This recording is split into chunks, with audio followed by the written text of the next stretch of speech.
সাভারে সাংবাদিক রবিউল ইসলাম রবির উপর অতর্কিত হামলা, তীব্র নিন্দা ও দৃষ্টান্তমূলক শাস্তির দাবি। জাতীয় দৈনিক সরেজমিন পত্রিকার সাভার প্রতিনিধি ও স্টাফ রিপোর্টার রবিউল ইসলাম রবির উপর অতর্কিত হামলার ঘটনা ঘটেছে। এই ঘটনায় সাংবাদিক মহলে চরম ক্ষোভ ও উত্তেজনার সৃষ্টি হয়েছে। ঘটনার তীব্র নিন্দা ও প্রতিবাদ জানানো হয়েছে বিভিন্ন সাংবাদিক সংগঠন ও সচেতন মহলের পক্ষ থেকে। প্রত্যক্ষদর্শীদের বরাতে জানা গেছে, রবিউল ইসলাম রবি পেশাগত দায়িত্ব পালনকালে সাভারের আশুলিয়া এলাকায় হামলার শিকার হন। হামলাটি পরিকল্পিত এবং উদ্দেশ্য প্রণোদিত ছিল বলে দাবি করেছেন সহকর্মীরা।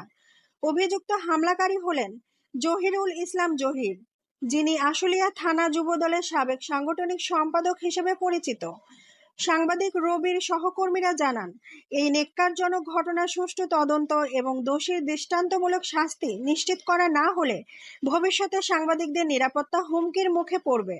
একই সঙ্গে তারা হামলাকারীকে দ্রুত আইনের আওতায় আনার জোর দাবি জানান। ঘটনার পর সাংবাদিক রবিকে চিকিৎসার জন্য স্থানীয় হাসপাতালে নেওয়া হয়। বর্তমানে তিনি চিকিৎসাধীন অবস্থায় আছেন। এ বিষয়ে সংশ্লিষ্ট প্রশাসনের প্রতি দ্রুত ব্যবস্থা গ্রহণের আহ্বান জানানো হয়েছে।